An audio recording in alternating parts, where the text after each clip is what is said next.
And we are back, and today we are going to discuss stroke weight manipulation after using the pen tool. Now, the piece you see here is a ghostwriter piece I did for another class. Again, that class is character art design or comic art design in Adobe Illustrator. In that specific class, I go through every individual step from sketches, thumbnails, and stuff like that, inking and shading. Everything to bring about a complete character illustration. So what we're going to cover is a continuation of what our last session was, which was how to manipulate the pen tool while using it. So now let's say we've completed a finished line work. So we're going to turn off the majority of these layers that we have here all the way to the end. And I'm going to turn on my ink layer. As you can see here, and I'm going to bump everything up to the same stroke weight, let's say 2, so we can see it. So this is what everything looks like at a stroke weight of 2. And let's click and get rid of any fills we may have, so that way it makes it easier for anything that we're doing. So here is our illustration, and all the stroke weight is at 2. This is pretty ugly, so bear with me. Whenever you have a composition and your stroke is one single weight, it adds no variety to what it is you're doing. So using the pen tool, this is essentially what you get when you're done. But one of the best features of the pen tool is to actually utilize the ability to change stroke weight and stroke width. And how do you do that? Well, you can go into your stroke panel, which if you don't have it already listed, all you would have to do is click the window button, and you would scroll down to stroke, and once you click that, your stroke panel is actually going to come up. Now, with the stroke panel up, you'll notice that it looks something like this. You have your weight options, your cap, corner, align, stroke, dash line, arrowheads, and scale and align options. But we're really going to ignore these, okay? This is just for arrowheads, and we don't really need to utilize that. You're almost never going to utilize that. And then you have a profile section, which we're going to discuss too. And we'll touch on limit as we come to it. So the first thing we're going to do is let's click on a line. I always feel, whether it's your biggest line or the line that outlines just about everything, that should always be your thickest, most prominent line. So let's bump that up. All right. Now, right now, if you notice, this line is increasing on opposite sides of your pen tool's line segment that was created. So from the middle, it's growing on the right side and it's growing on the left side. So let me just give you an idea of where it's going.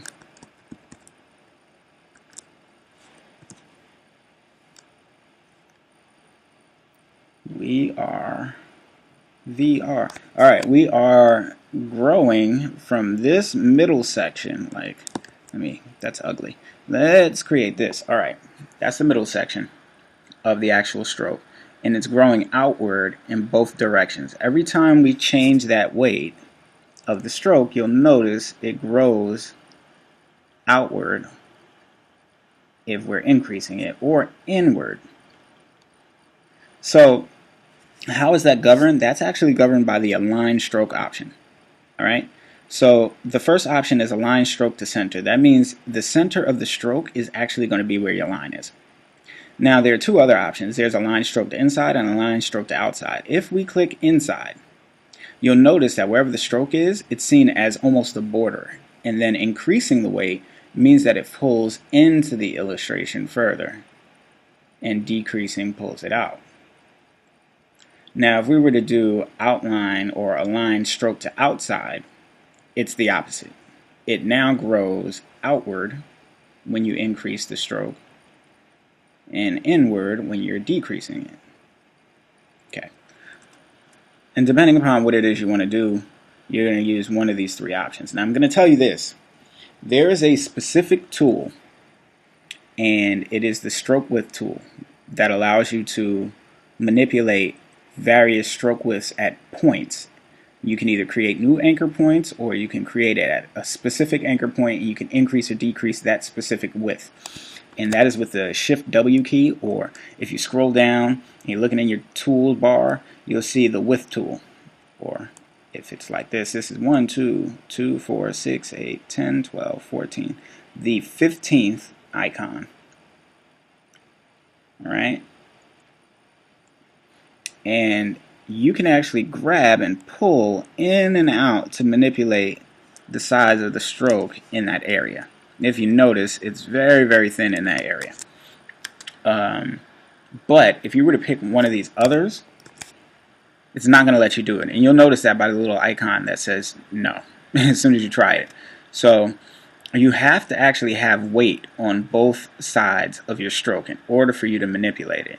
And that also is indicative by, if you were to double click, you can bring up a width point edit option box, which allows you to change each side. If there isn't two sides for you to change, then you can't manipulate it, which is why it has to be on the align center.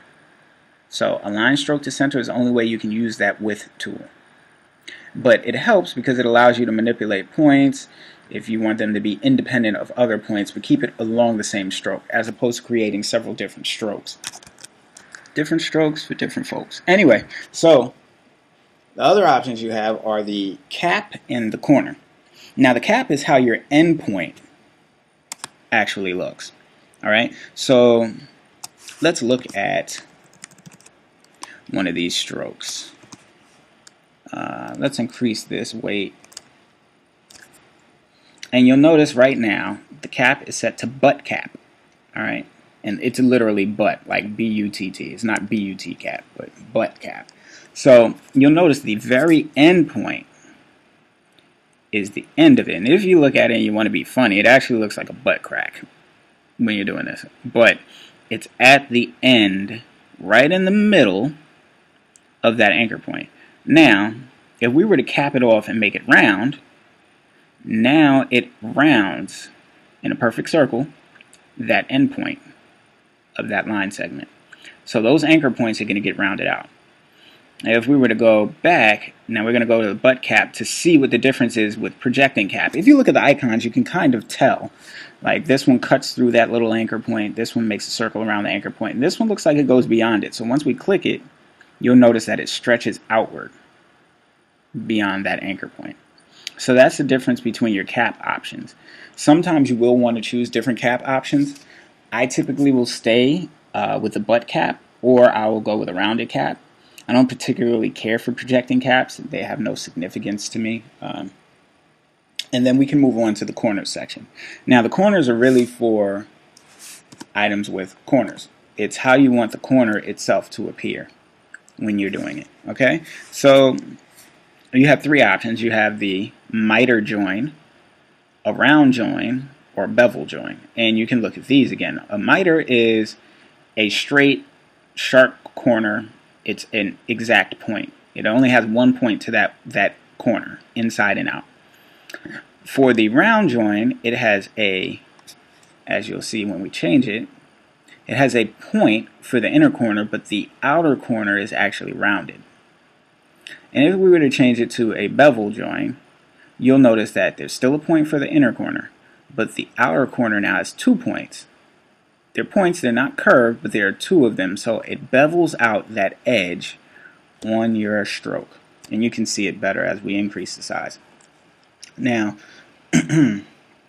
if, let's say we select this, we can do a round cap with a round corner, or round cap with a beveled corner, and you can mix and match these depending upon what it is that you want your item to look like.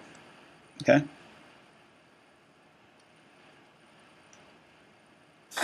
Now, sometimes one of the things that people do, and they'll create a dash line. Now, what I'm going to do is I'm going to go all the way back. So let's get this back to where it originally was. Give it a second, and we're going to peer outward.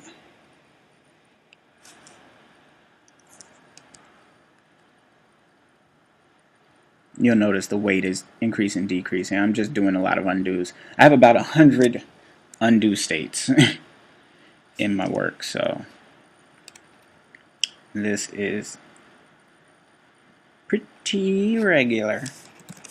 Alright, now let's create a dash or a dash line according to this. When you click this and you have a line segment, it automatically creates a dash line.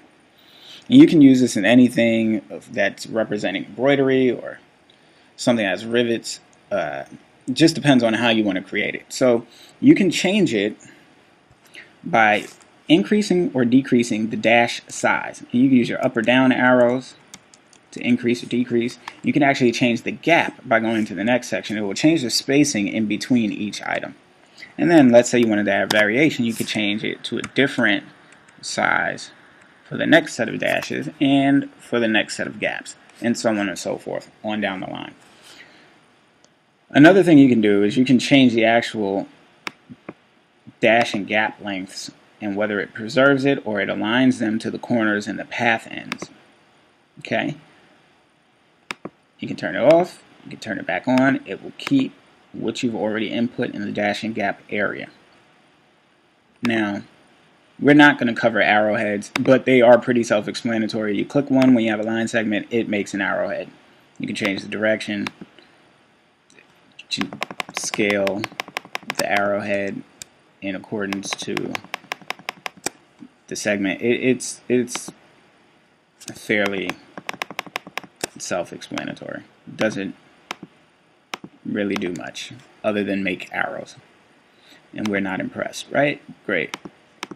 So, let's take that arrowhead off, and let's take the dash line off.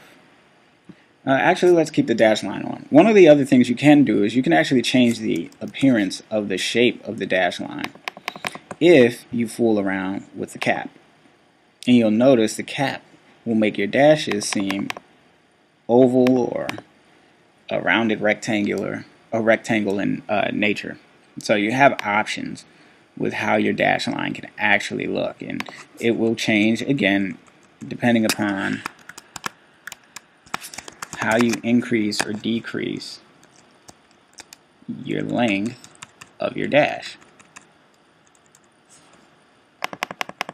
and changing your stroke weight. Now let's get rid of the dash line, and we'll notice that there is a profile button at the bottom. You automatically have some default profiles, and these are essentially width profiles, widths of your stroke. And if you click one, like let's start, we have a uniform line right now. We're going to make that our default butt cap and miter joint. If we click the width profile 1, you'll notice that the points now converge at the end. So it's like a pinched oval. Alright? Now, if we were to select this stroke again, and we were to go to our next one, it manipulates it according to the second width profile. And you'll notice it looks just like that profile, but it only does it scaled along how long your actual stroke length is and the weight of your stroke. So, you'll notice it still keeps the same profile, and no matter how long your stroke is, it will keep that same appearance. Now, if we were to click the round corner, you notice that it rounds it out. But if we were to take that off, go to butt corner, it flattens it. Let's see what happens if we change this to extend. It goes a little bit outward to a point. Alright? These are options that you have if you go from a projecting cap, round cap, to a butt cap. Alright? Let's go back to our default, and we'll notice we can do this for just about any of them. It just governs where and when this is actually going to end. And you can actually flip the direction. Like for this, if you go down and look next to the profile, you have a flip along button. If you click that, it will automatically flip that along that axis so that it's facing the other direction. Sometimes the direction of your stroke will depend on which way you've started it. So now that we've started this stroke in that direction, you'll notice that the cap goes from left to right. So if we were going from top to bottom, that's our left to right, top to bottom. All right, but we can flip it, and now from left to right, it's going from the small point to the larger end, which is top to bottom, so small point to larger end. And you can do this for several types. You can also do something pretty interesting. Let's say we create a stroke. Let's say we use our width tool, and we want to create some weird looking stroke.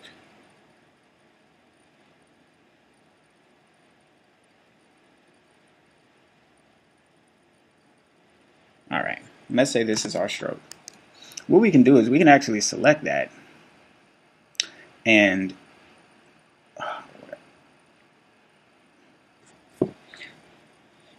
if we were to click add to profiles, we would just change it to width profile 4, and that is now a new width profile that we can use when creating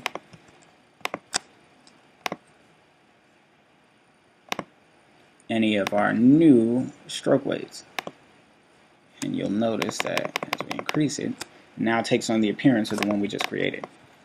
And you can start to apply that to already pre-existing strokes.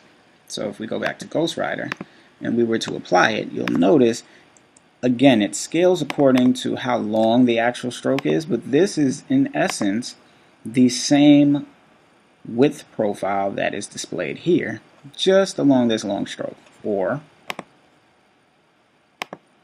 like that.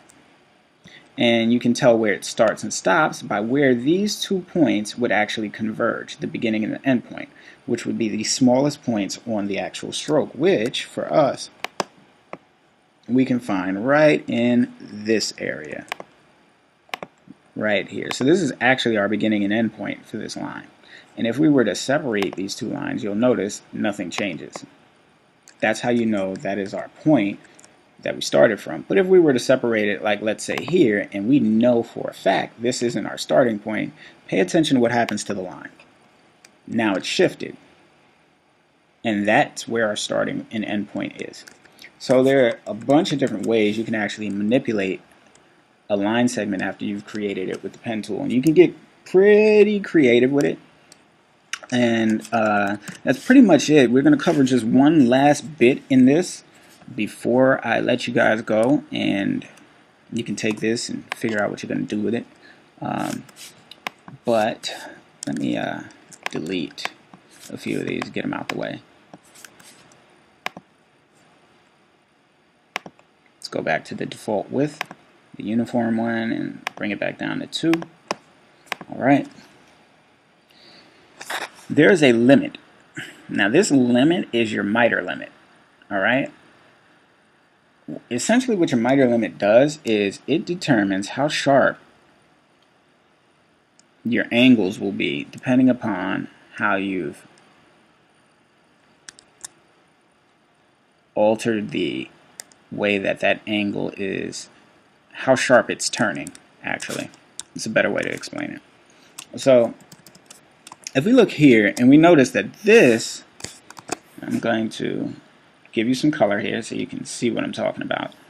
This angle actually has a slightly capped off end, while this angle right here doesn't. It actually goes to a very, very sharp point. Now, our miter limit governs how sharp of an angle or the tolerance the line has before it allows something to shoot off at a sharp angle. Now, unfortunately, when you change this, it's going to change it for everything. So you have to be very careful, because something that's already this sharp if you change it to make this one shoot out, this one may shoot out really, really far. And the only way to really compensate for that is to either change the angle that this line segment darts off at, or to actually change this stroke into a fill and then adjust the points accordingly. So I'm going to show you both of those real quick. So let's get rid of these markers and select our line segment, and let's increase the limit by tens. And you'll notice as we increased it, both points here, once again, let me put this down as a swatch just so it's easy for me to come back to. If we look, this point here and this point here are now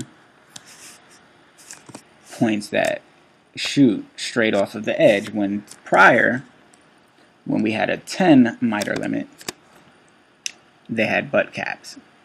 Alright? So let's continue to bump it up and see what happens to this right here when we actually bump it up too high. Alright?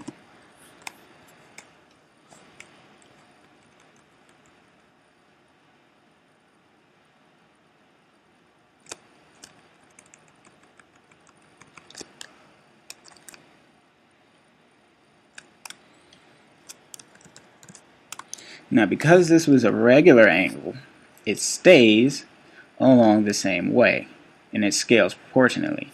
But this begins to dart out way beyond what we started to look at. So it starts to become a hassle, because now, in order for us to change that look, we may have to decrease that way that that line is actually forming. So that way it doesn't shoot out too far from what we're doing. And you notice as you change the handles, you can get something extreme, just like this one. This is completely out of order. It's uncalled for. And it goes so far off the artboard. And as soon as you shift it somewhere even smaller, just right back, you're back to the same place again. But these are things you have to adjust for in the miter limit. And as you decrease it, you'll notice that the miter limit will start to come back down and they'll butt cap again. Okay, so that's one way you do that. And then again, that was by manipulating the actual handles themselves. And the other way would be to then, let's say we go back and make this really long. Okay. We can change our stroke and expand it, and then it makes it a fill. And the way to do that is you would go to Object, Expand, and it will give you the option to expand the fill in the stroke, and click OK, and now it's expanded. And then what you can do is, let's zoom out, go down. We can grab that bottom endpoint. We can actually drag that way back up here. And we can manipulate each individual endpoint without disturbing the other ones. Okay? And if you want to, let's say, change one to a curve, you can use the Convert Anchor Point tool. Use the Direct Selection tool to move it.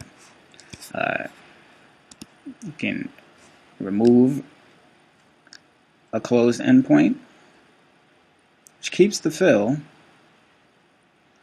but allows you to then select the pen tool and that open point, and you'll notice the slash symbol, and you can reconnect and start using this to manipulate the line all over again to create a fill or change it back to a stroke, whatever your pleasure. But that is essentially how you use the pen tool. And these are the different manipulation techniques and how you can change the stroke weight, butt cap, and profiles, and the limit for the actual stroke itself. So take some time, get used to it, get accustomed to it. It will come naturally after you practice it for a little bit. It's not simple, but it does come naturally after a bit of practice. And you'll notice that once you get accustomed to it, there are various things that you can do with the stroke weight to give your lines a different appearance. Okay? So stay tuned. If you want to check out some more advanced techniques, you can actually go to the character art development tutorial and get an idea for how to develop your character with the shading and highlights, line art. We start from scratch, so we're talking about thumbnails and research to sketches to inking, all the way through to the final rendered art for print and digital. Alright, so when you get a chance, check it out and stay tuned for more videos.